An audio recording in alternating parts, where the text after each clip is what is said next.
I was paid $100,000 to oversee a psychological experiment. The money wasn't worth it. The advertisement popped up on the side of my screen as I was browsing through some unrelated trashy entertainment site.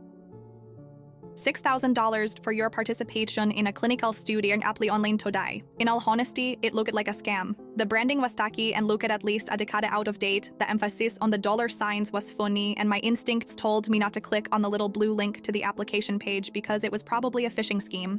Still though, I was bored out of my mind since losing my job a few weeks prior and thought it couldn't hurt much more than similarly sketchy stuff I'd clicked on in the past. Maybe I could even actually make some money. The link took me to a page with the same outdated vibe as the advertisement and a form to fill out personal details as well as things like why I would be the ideal person for the position. I'm a curious person, so I wanted to see where this led and decided to create an email addressed specifically for signing up and input a slightly modified version of my real name. I went about the rest of my evening and forgot about it all until the next morning when an email came through. It congratulated me on being selected for participation and after a ton of boring spiel, listed an address on the other side of town as the site of the study. I was invited to be there at 8 a.m. the next day and told that all would be explained upon arrival. Well, the next morning rolled around pretty quickly. I drove across town and arrived at an unnaturally white, sterile-looking building with no windows in sight and only a single door. I walked in and was greeted by an older man with a wispy gray beard who said he was the head of the study and lead researcher and asked me to take a seat in the office behind him. He went over the online form and sign-up process to confirm I was where I was supposed to be, asked for my ID, and then went on to explain what I was there for. To my surprise, he also told me that they had struggled immensely in finding a suitable candidate and would actually be paying me a substantially increased $100,000 upon completion of my duties. That was enough to pay off my car and my home, payments I'd been falling ever behind on in recent weeks. Enough for me to finally live a modest yet stress-free life. It was a psychological experiment, designed to provide the researchers with some insight into the logical processes of individuals when given the choice between a larger individual gain or a more modest collective gain. 6 participants would be given a choice between $20,000 and $1 million.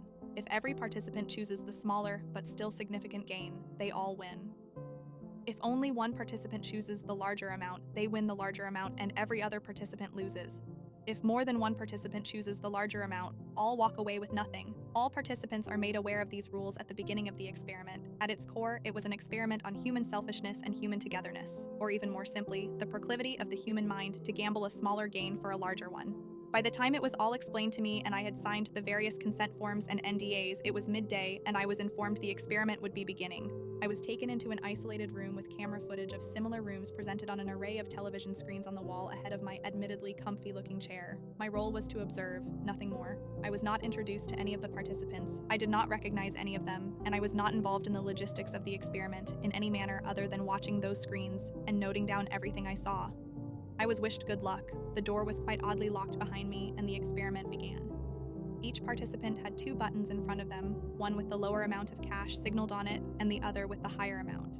They each had 10 minutes to press a button, and were encouraged to take their time and take mental note of their thought process for the eventual decision. Participant 4 was the first to make their decision, almost immediately pressing the button labeled 1 million. Well, that didn't take long, I muttered under my breath while scrawling down notes on the apparent enthusiasm of the man. The remaining subjects took their time and seemed to consider their decisions much more.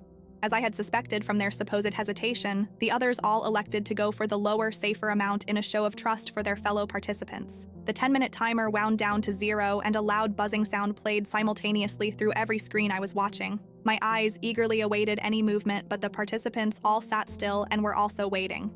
Not long after, the man who had welcomed me earlier walked into the room of the subject who chose the higher amount, presumably to congratulate him on being the only one to take that risk and escort him out of the premises into his newfound status as extremely wealthy. That wasn't what happened. I watched as the outwardly gentle study lead was passed a baseball bat wrapped in thick barbed wire. The first swing made me physically recoil as if I were the one being hit. I threw up all over my meticulously taken notes and lost count not long after that. Blood spewed across the room, and brain matter was strewn across the remnants of the subject's body. They had beaten him with that bat until barely anything remained. He was unrecognizable. Nothing but a pulp of freshly exposed meat and bones. I looked at the other screens to see the remaining participants sitting as still as they had ever been, none the wiser to what had happened. Eventually, the man made his rounds to each of their rooms and they were escorted away from the view of my cameras. Considering the rules were horribly breached with participant number 4, I wasn't exactly hopeful they were given their freedom. But who knows? By the time my camera feeds were devoid of any participants less the bloody pulp on feed 4, I had gone into a state of delirium. begging, screaming, and crying in an effort to be let out of whatever this twisted game was. They let me stew in there for what felt like hours before the lead researcher finally came in. The realization of what this was all truly about came in the moments leading up to his arrival. The participants before my eyes were never the actual experiment, I was. The offer of an increased payment was the true experiment. It was a test of what I would put up with for desperately needed cash. You see, I knew I could dismiss what I had seen and walk out of there with my reward. But that would have meant living with never telling a soul. Not the police, not my friends, nobody, ever. Having the image of the thing that remained of that poor man etched into my mind. The blood-soaked, slimy hunk of meat berating my selfishness in an ironic display of anger. I protested and screamed with all my might. Told him I knew what this was all about. That he was a sick bastard and would get what he deserved. He stood there, unfazed, like he knew I was secretly considering walking away with the money in the midst of my rage. That's exactly what I ended up doing. I don't remember much of what happened next, almost as if I'd been drugged. I do remember eventually accepting their offer of walking away, though. I woke up in my apartment and instinctively picked my phone up from the nightstand by my bed. The clock read 0900. The date was the day after my ordeal. My phone buzzed with a new notification. Redacted bank. Your deposit of $100,000 has been successfully processed. Thank you for your continued loyalty. The events of the day previous came back to me, and my body ran cold with both a primal fear of what I had witnessed and visceral disgust at my own actions. It has been a month since I took part in the experiment.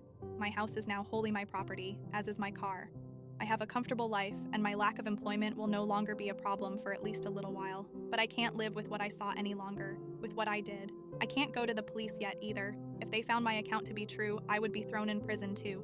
For now, I have to settle on telling my story anonymously, to at least somewhat rid myself of this tremendous guilt. I can't handle that pile of flesh and bones berating my decision any longer, terrorizing my every waking moment and waiting for me in every unconscious moment. I hope this can get it out of my mind. I need this to get it out of my mind.